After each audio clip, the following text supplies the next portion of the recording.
வணக்கம். பிப்ரவரி 17 முதல் 19 தேதி வரை நாடே திரும்பி பார்க்கக்கூடிய ஒரு முக்கியமான நிகழ்ச்சி நடைபெற இருக்கு. 1-2 இல்லைங்க, கிட்டத்தட்ட 32 லட்சம் கோவில்களுடைய லிஸ்ட். அதுவும் உலகம் முழுக்க இருக்கக்கூடிய பிரபலமான கோவில்கள்.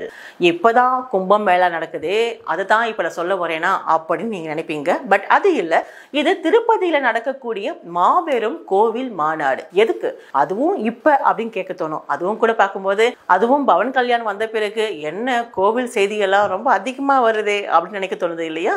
கொஞ்சம் டீட்டெயிலா பார்க்கலாம். திருப்பதியில வரக்கூடிய 17ஆம் தேதி முதல் 19ஆம் தேதி வரை இருக்கக்கூடிய இந்த 3 நாள்ல மாபெரும் மாநாடு நடக்குது.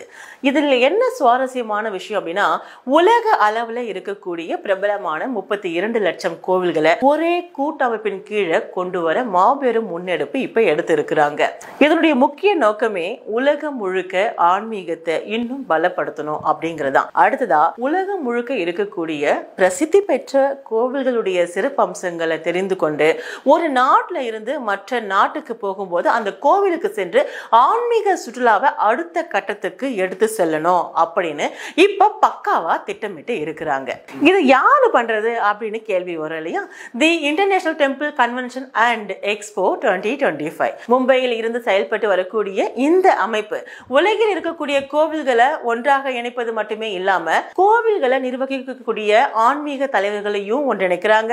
மற்றும் பல கோவில்களுடைய ட்ரஸ்ட் வச்சிருக்காங்க இல்லையா, அந்த ட்ரஸ்ட் மெம்பர்ஸ், தென் சிஓக்கள், இவங்க எல்லாருமே ஒன்றாக சேர்ந்து எப்படியெல்லாம் டெம்பிள் எக்கனாமிஸ் உறுதியான கட்டமைப்பை உருவாக்குவது, சுற்றுலா தலங்களை அடுத்த கட்டத்திற்கு எடுத்து செல்வது, இது எல்லாத்தையும் செய்து வராங்க. இதுக்காக தான் பக்காவா பிளான் போட்டு ஒரு இடத்துல இப்ப கூட போறாங்க. அதுவும் வேற எங்கும் கிடையாது, திருப்பதியில வரக்கூடிய 17 முதல் 19 இந்த 3 நாள் வரைக்கும்.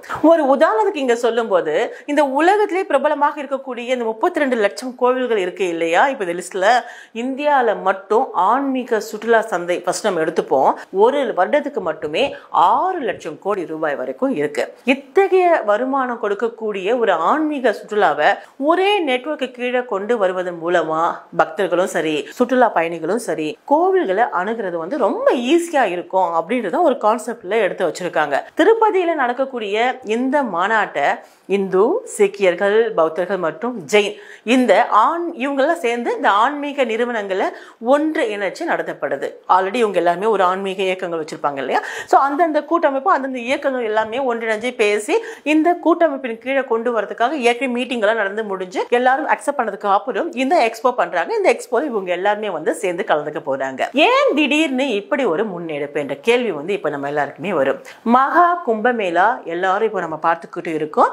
எந்த அளவுக்கு ஒரு நாளைக்கு பல கோடி மக்கள் கும்பமேளாவுக்கு சென்று வராங்க, தங்களுடைய ஆன்மீக பயணத்தை மேற்கொண்டு வராங்க, அவங்களுடைய எக்ஸ்பீரியன்ஸ் நமக்கு ஷேர் பண்றாங்க. கும்பமேளாவை பொறுத்த வரையிலும் 7500 கோடிக்கு மேல இப்போதைக்கு வரை செலவு செஞ்சு இருக்கிறாங்க. அப்படிதான் பட்ஜெட் போட்டு இருந்தாங்க. ஆனா இப்ப வரைக்கும் கிடைத்திருக்கக்கூடிய வருமானம் மட்டுமே 3 லட்சம் கோடியை தாண்டி இருக்கு. இப்ப இந்த இடத்துல ஒரு விஷயத்தை நம்ம ஒப்பிட்டு பார்க்கலாம். இந்தியால மட்டும் ஒரு வருஷத்துக்கு 6 லட்சம் கோடி ஆன்மீக சுற்றுலா மூலமா வருமானம் கிடைக்குது. வெறும் கும்பமேளாவில் மட்டும் 3 லட்சம் கோடி வருமானம் இப்ப வரைக்கும் கிடைச்சிருக்கு. இதுல வருமானம் மட்டும்தான் முக்கியமா அப்படின்னு கேட்டா அப்படி கிடையாது. இப்ப ஒரு புள்ளி விவரம் என்ன சொல்லுது அப்படின்னா, கொரோனா தொற்று காலகட்டத்துக்கு முன்னாடி பார்க்கும்போது வந்த மக்களை, அதாவது ஆன்மீக சுற்றுலா சார்ந்த விஷயங்களுக்காக வந்தவங்களை விட கொரோனா காலகட்டத்துக்கு அப்புறமா தான் அதிகமா வந்திருக்காங்க, வந்துகிட்டு இருக்காங்க அப்படின்னு ஒரு ஸ்டாட்டிஸ்டிக்ஸ் வந்து நமக்கு தெரியுது. என்ன அப்படின்னா, உதாரணத்துக்கு ஒன்று சொல்றேனே, வைஷ்ணவி தேவி கோவிலுக்கு பார்க்கும்போது ஒரு நாளைக்கு மட்டும் கிட்டத்தட்ட 40,000 யாத்ரீகர்கள் வந்துட்டு போறாங்க.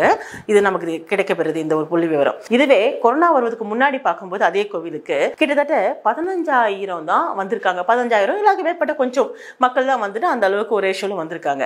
அதே போல இன்னொரு கோயிலுக்கு நான் சொல்லலாம், அமிர்தசரஸ்ல இருக்கக்கூடிய பொற்கோவிலுக்கு சொல்லும் போது ஒரு நாளைக்கு மட்டும் குறைந்தபட்சம் இப்போ 1 லட்சம் பேர் வந்துட்டு போறாங்க. இது கொரோனாக்கு முன்னாடி பார்க்கும்போது கொஞ்சம் கம்மி தான்.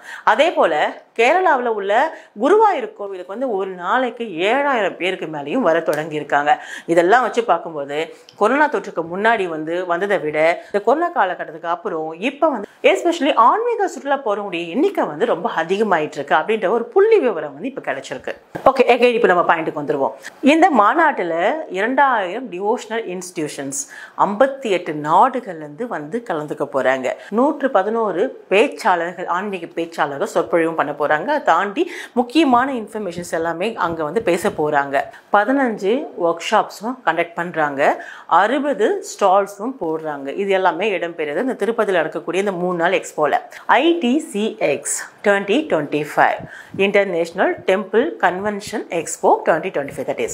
ஸோ இந்திய அரசின் சுற்றுலாத்துறையோட ஆதரவோடு சேர்ந்துதான் MTDC Maharashtra tourism development corporation உடன் இணைந்து இந்த மாநாட்டை சிறப்பாக நடத்த திட்டமிட்டு இருக்காங்க.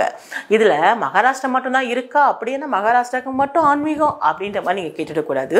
ஆந்திரா, கேரளா, கர்நாடகா இன்னும் சில மாநிலங்களை சேர்ந்துதான் இந்த வேலையை எடுத்து பண்றாங்க. இந்தியாவில் மட்டும் இப்போ வந்து நம்ம லிஸ்ட் எடுத்து பார்க்கும்பொழுது 4,50,000 முக்கியமான ஆன்மீக தலங்கள் வந்து இருக்கு. இந்த இடத்துல ஒரு பாயிண்ட் கனெக்ட் பண்ணி நம்ம பார்க்கும்போது பாரத பிரதமர் நரேந்திர மோடி அவர்கள் எந்த நாட்டுக்கு போனாலும் கூட சரி, எங்க போனாலும் சரி, உதாரணத்துக்கு சொல்லும் பொழுது நம்ம தமிழ்நாடு வரும்போது கூட மாமல்லபுரம் வந்திருந்தாரு இல்லையா? அப்ப சைனால இருந்து வரக்கூடிய VIP எப்படி நம்ம ட்ரீட் பண்ணோம் அப்படின்னு நம்ம பார்த்திருப்போம். பட்டு வேட்டி அணிந்து எப்படி நம்மளுடைய பண்பாடு இருக்கு அப்படி சொல்லிட்டு கலாச்சாரத்தை எல்லாமே மற்ற நாட்டு VIP களம் எடுத்து சொன்ன விதம் நம்ம எல்லாருமே பார்த்திருப்போம். ஸோ நம்ம நாட்டோட கலாச்சாரம், பண்பாடு, பழக்க வழக்கம், ஆன்மீக தலங்கள் இப்படி எல்லாவற்றையும் போற்றி பாதுகாக்கணும் அப்படிங்கிறது அவருடைய ஏம். இரு நாட்டின் நல்லுறவு பேணி காக்கணும் அப்படிங்கிறத வந்துட்டு அவர் எந்த நாட்டுக்கு போனாலுமே கூட இதை பத்தி பேசுவாரு. இப்படி எல்லாம் தான் பேசுனது இது வரைக்கும் நம்ம பார்த்திருக்கோம். ஸோ பிரைம் மினிஸ்டருடைய ஒரு தொலைநோக்கு பார்வை அப்படின்னு பார்க்கும் பொழுது நாட்டோட கலாச்சாரம், ஆன்மீக சுற்றுலா இந்த மாதிரி விஷயங்களுக்கெல்லாம் ரொம்ப ரொம்ப இம்பார்ட்டன்ஸ் கொடுத்துக்கிட்டு வராங்க. அது வந்து இந்து கலாச்சாரத்தை சார்ந்த ஆன்மீக சுற்றுலா மட்டும்தானா அப்படின்னு கேட்டால் அது மட்டும் கிடையாது. எப்பவுமே பாரத பிரதமர் சொல்லக்கூடிய இந்த விஷயத்துக்கு ஏற்ற மாதிரி தான் இப்போ வந்துட்டு ITCX 2025 international temple convention expo நடக்குது திருப்பதியில். இவ்வளோதான் இந்த வீடியோ பற்றி சொல்லணும். இந்த வீடியோவில் நான் சொல்லக்கூடிய விஷயங்கள். இதை தாண்டி இன்னொன்று பார்க்கும்போது ஒரு முறை கேரளாவுக்கு பாரத பிரதமர் நரேந்திர மோடி அவர்கள் சென்ற போது கூட அங்கே கேரளாவில் என்ன சுற்றுலா தலங்கள் வந்துட்டு நல்லா பண்ணியிருந்திருக்கலாமே, இன்னும் வந்து ரீச் கொடுத்துருக்கலாமே, இதெல்லாம் மேம்படுத்தலாமே அப்படி சொல்லும்போது ஒரு சர்ச் பற்றி கூட சொல்லியிருந்திருப்பார். அது என்ன சர்ச் நீங்களே வந்துட்டு சர்ச் பண்ணி பாருங்க. ஆக்சுவலாக ஸோ அப்படி பார்க்கும்போது இந்த சுற்றுலா தலங்களை எடுத்தா ஆன்மீகம் அப்படின்னு பார்க்கும்போது ஒரே ஒரு ரிலிஜன் மட்டுமே இல்லாமல் மற்ற ரிலிஜன் சார்ந்த விஷயங்களுக்கும் வந்து இம்பார்ட்டன்ஸ் கொடுத்து அந்த தலங்களை மேம்படுத்தணும், சுற்றுலா தலங்களை மாற்றணும். நம்மளுடைய நாட்டில் இருக்கக்கூடிய கலாச்சாரங்கள், மதங்கள், பண்பாடு, பழக்க வழக்கம் இது எல்லாமே மற்ற நாட்டு மக்களுக்கும் தெரிஞ்சுக்கணும், பெருமையாக சொல்லணும் அப்படிங்கிறதுல வந்து ரொம்ப இன்ட்ரெஸ்ட் காமிக்கக்கூடியவர் தான் பிரதமர் நரேந்திர மோடி அவர்கள். அதுக்கேற்ற மாதிரி இப்போ நடந்துகிட்டு இருக்கு. சரி, இதில் இன்னொரு விஷயம் பார்க்கலாம். கும்பமேளா பற்றி நம்ம பேசியிருந்தோம். கும்பமேளால இந்த ஆன்மீக சுற்றுலா அப்படின்னு பார்க்கும்போது சிறப்பு வாய்ந்த ஒரு இடம், சிறப்பு வாய்ந்த ஒரு நிகழ்வு இப்போ நடந்துகிட்டு இருக்கு. அதை தொடர்ந்து பார்க்கும்போது தான் இப்போ இந்த மாதிரியான ஒரு ஈவெண்ட்ஸும் கண்டக்ட் பண்றாங்க. இந்த ஈவெண்ட்ஸை பொறுத்தவரையிலும் மெயினாக குறிக்கோள் ஏற்கனவே நம்ம பார்த்த மாதிரி சாதாரணமா நீங்க அந்த வெப்சைட்ல போய் பார்க்கலாம். என்னெல்லாம் கேட்டிருக்காங்க அப்படின்னா ஸ்டால் போடுறதுக்கு வேணுமா ஆப்ஷன்ஸ் இருக்கு. அதே மாதிரி நீங்க ஒரு ஸ்பான்சரா அங்கே ஜாயின் பண்ணலாம். நீங்க வந்து ஒரு டெம்பிள் எடுத்துக்கிட்டு இருக்கீங்க, ஒரு ட்ரஸ்ட் வச்சிருக்கீங்களா, ஓகே, உங்க டெம்பிளை வந்து ஆஸ் எ ட்ரஸ்டையா நீங்க உள்ள நீங்க நுழையலாம். ஸோ ரிஜிஸ்டர் பண்ண வேண்டியதுக்கு அந்த வெப்சைட்லேயே கொடுத்துருக்காங்க. ஸோ ரிஜிஸ்டர் பண்ணும்போது நீங்கள் ஆல்ரெடி வந்து லிஸ்ட் எடுத்துருக்கக்கூடிய 32 லட்சம் கோவில்கள் லிஸ்ட்டில் நீங்கள் யாராவது நீங்கள் பார்த்துட்டு இருந்தாலோ வச்சுட்டு இருந்தாலோ நீங்கள் கூட கலந்துக்கலாம் அப்படின்ற மாதிரி ஒரு ஆப்ஷன்ஸை கிரியேட் பண்ணுறாங்க. இட் மீன்ஸ் மிகப்பெரிய பிரசித்தி பெற்ற ஃபேமஸான டெம்பிள் மட்டும் தான் லிஸ்ட்டில் வரணும், இல்லை அந்த கோவில்கள் மூலமாக கிடைக்கக்கூடிய வருமானம் மட்டும் தான் எய்ம் அப்படி இல்லாமல் மூலை முடுக்கில் இருக்கக்கூடிய ஒரு கிராமத்தில் இருந்த கோவிலாக இருந்தாலும் சரி, மிகவும் பிரசித்தி பெற்ற மிகப்பெரிய டவுனில் இருக்கக்கூடிய மாபெரும் கோவிலாக இருந்தாலும் சரி, எல்லாமே ஒன்று தான், ஒரே ஒரு குறிக்கோள் தான், எல்லாத்தையும் கனெக்ட் பண்ணணும், அருமை பெருமைகளை வந்துட்டு உலக மக்களுக்கு தெரியப்படுத்தணும் அப்படிங்கிற ஒரு முன்னெடுப்பை தான் இந்திய அரசாங்கம் வந்து இப்போ அதாவது இந்த அமைப்பு எடுத்திருக்கு. இந்த அமைப்புக்கு பார்க்கும் பொழுது ஸோ கவர்மெண்ட் சைட்ல இருந்து மிகப்பெரிய சப்போர்ட் கிடைச்சிக்கிட்டு இருக்கு அப்படின்ற ஒரு விஷயத்தை நான் இங்க சொல்லி இதோட இந்த டாபிக்கை நான் முடிச்சுக்கிறேன். இதை பத்தி நீங்க என்ன நினைக்கிறீங்களோ உங்களுடைய பதிவுகளை வந்து கருத்துக்களை கமெண்ட் பாக்ஸ்ல கொடுங்க. நன்றி.